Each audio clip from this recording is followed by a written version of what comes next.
Welcome to this rigorous scientific lecture on the chemistry of bean softening. Today we're going to explore why adding acid early can prevent beans from becoming tender, while salt typically doesn't cause the same problem. We'll dive deep into pectin chemistry and cell wall cross-linking. Let's start with the central question that every cook has encountered. Why do beans refuse to soften when you add tomatoes or vinegar too early in the cooking process? The answer lies in the intricate chemistry of plant cell walls and how different ions interact with pectin molecules. This isn't just cooking folklore, it's solid chemistry. Before we understand what goes wrong, we need to understand the structure we're dealing with. Let me show you what a bean cell looks like at the microscopic level. Here's a simplified cross-section of a bean cell. The outermost layer is the cell wall, made primarily of cellulose, hemicellulose, and pectin. Between adjacent cells is the middle lamella, which is particularly rich in pectin. This pectin acts like cellular glue. Now let's talk about pectin. Pectin is a complex polysaccharide, specifically a polymer of galactronic acid units. Understanding its structure is crucial to understanding bean softening.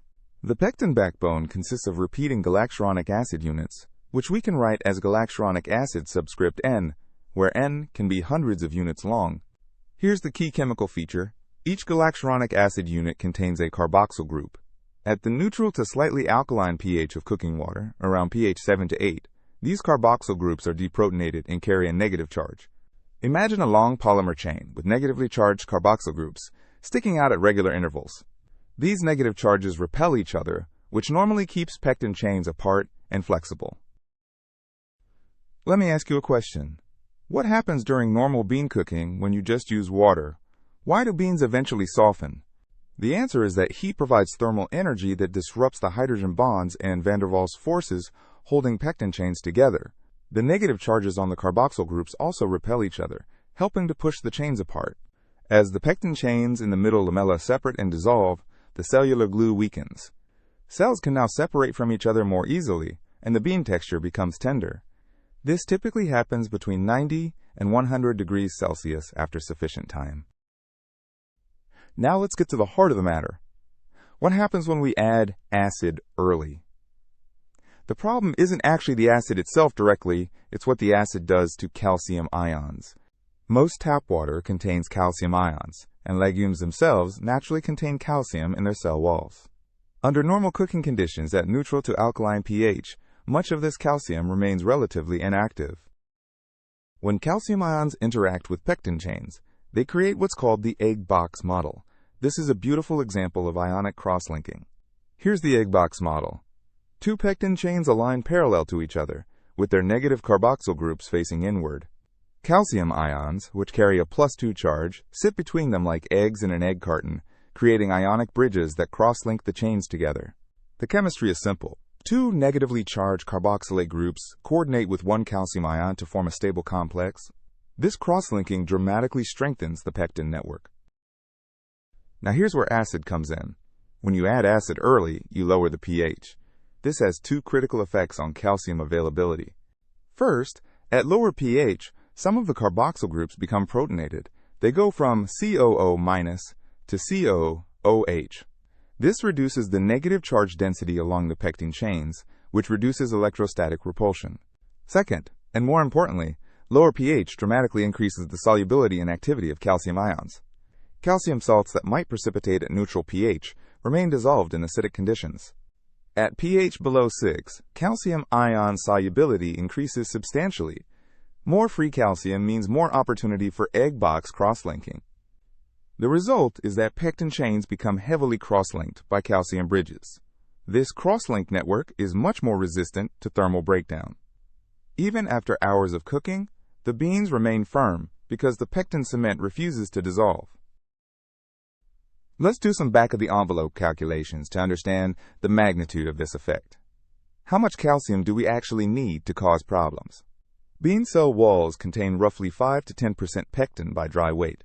For 100 grams of dry beans, that's about 5 to 10 grams of pectin. Pectin molecular weight varies widely, but let's use a typical value of 100,000 grams per mole for our calculation. If we have 7.5 grams of pectin, that's 7.5 divided by 100,000, which equals 7.5 times 10 to the minus 5 moles of pectin chains. Each pectin chain contains roughly 500 to 1,000 galacturonic acid units, each with a potential carboxyl group. Let's use 750 as an average. Total carboxyl groups equals 7.5 times 10 to the minus 5 times 750, which gives us 0.056 moles of carboxyl groups. For egg box cross-linking, we need 1 calcium ion for every 2 carboxyl groups that participate in cross-links. If we wanted to fully cross-link the pectin, we'd need about 0.028 moles of calcium, which equals 1.1 grams. But we don't need full cross-linking to prevent softening. Even 10 to 20% cross-linking is enough to cause problems. Hard water typically contains 100 to 300 milligrams of calcium per liter. If you're cooking beans in 2 liters of hard water, that's 200 to 600 milligrams of calcium available. So the calcium available from hard water, combined with calcium naturally present in the beans, is more than sufficient to cause significant pectin cross-linking when pH is lowered by adding acid. Now let me ask another question. Why doesn't salt cause the same problem? After all, salt is an ionic compound too. The answer lies in the valence of the ions. Sodium ions from salt carry only a +1 charge.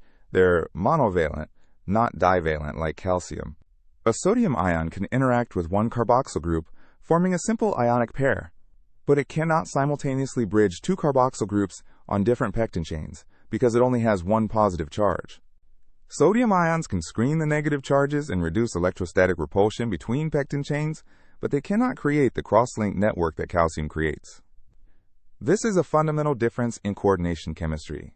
In fact, salt can actually help with flavor penetration and may even slightly accelerate softening by ionic strength effects without creating the rigid cross-link network that calcium produces. Let's examine the pH dependence more carefully because this is crucial to understanding when to add acidic ingredients. The carboxylic acid groups in galacturonic acid have a pKa around 3 to 5, depending on the local environment and degree of esterification. When pH is above the pKa, the carboxyl groups are predominantly in the deprotonated COO- form, carrying negative charge. When pH drops below the pKa, the carboxyl groups become protonated to COOH, losing their negative charge. At typical cooking pH of 7 to 8, essentially all carboxyl groups are deprotonated. The negative charges repel each other strongly, which helps pectin chains stay separated during cooking. When you add tomatoes or vinegar and drop the pH to 5 or below, you partially protonate the carboxyl groups. This reduces electrostatic repulsion and makes it easier for calcium ions to bind.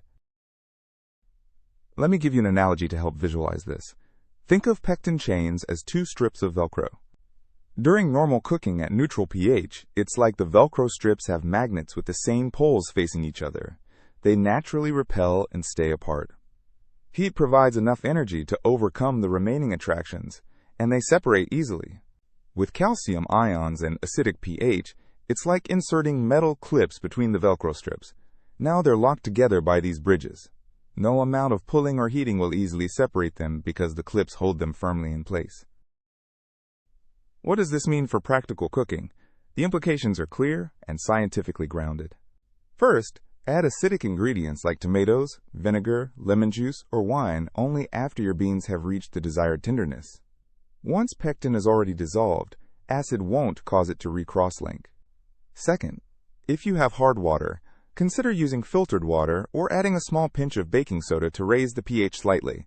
This helps sequester calcium and maintain the negative charges on pectin.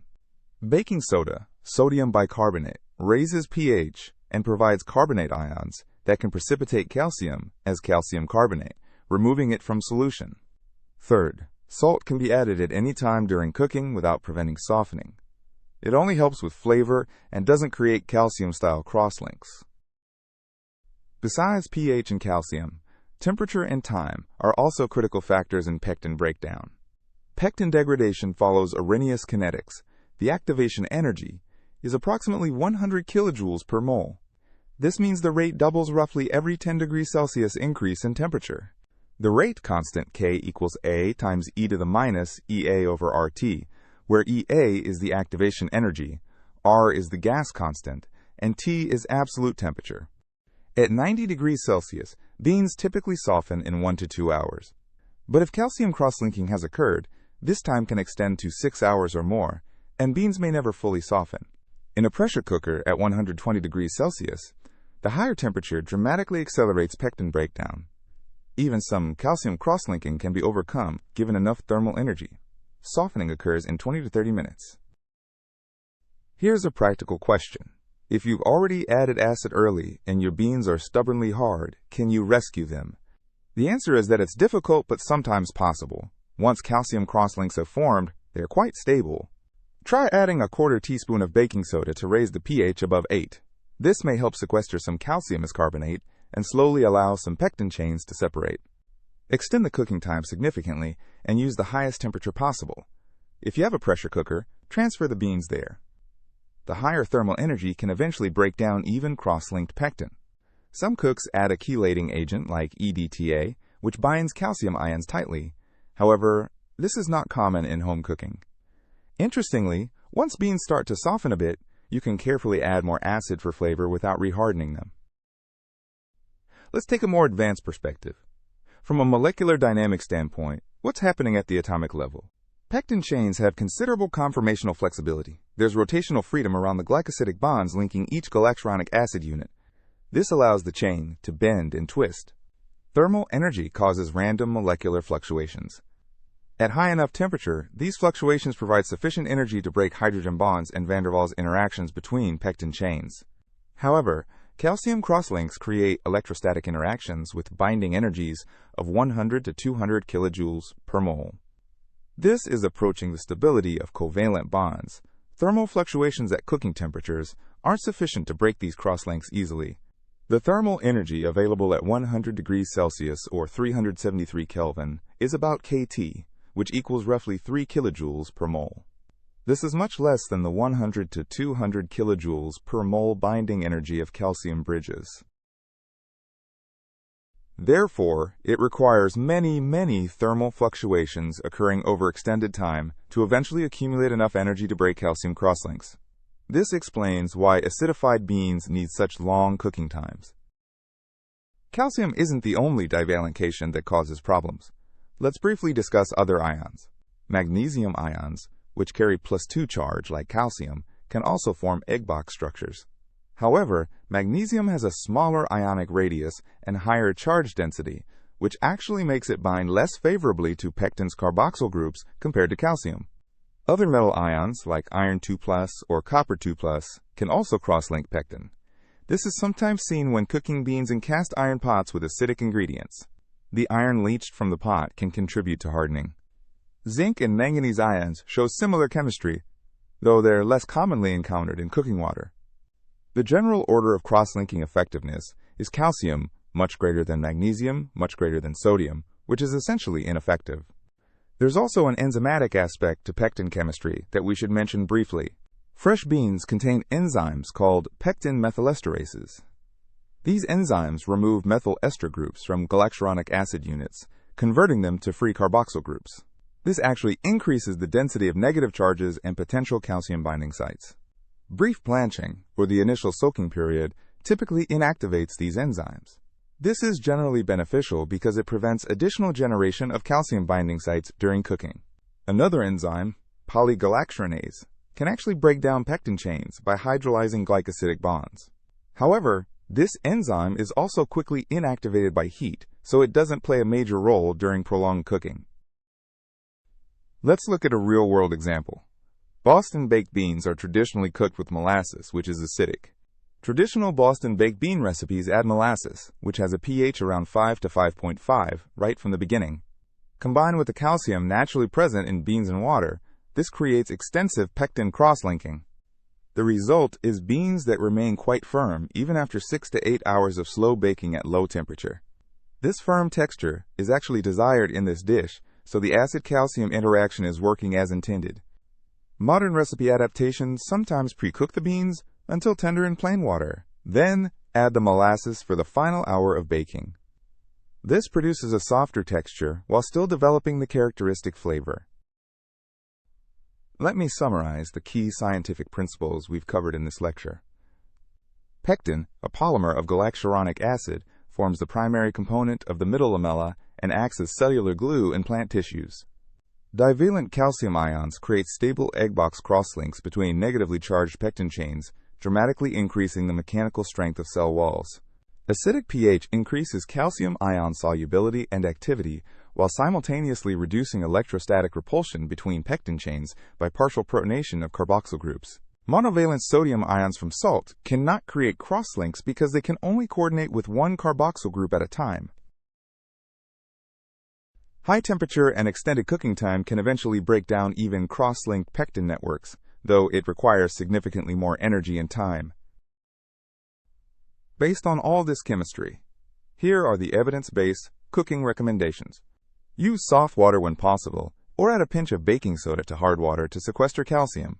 Add salt whenever you want for flavor, but reserve acidic ingredients like tomatoes, vinegar, citrus, or wine until after beans have reached desired tenderness.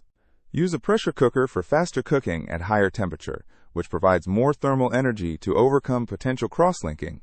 If you accidentally add acid early and beans won't soften, try raising pH with baking soda and significantly extending cooking time at the highest safe temperature. In conclusion, what appears to be kitchen folklore about beans and acid is actually solid chemistry. The interaction between calcium ions and pectin molecules under acidic conditions creates a cross-linked network that resists thermal breakdown. Understanding this molecular mechanism allows us to control texture precisely. This is a perfect example of how scientific understanding empowers us to cook better. Rather than blindly following rules, we understand the underlying mechanism and can adapt our technique intelligently based on circumstances.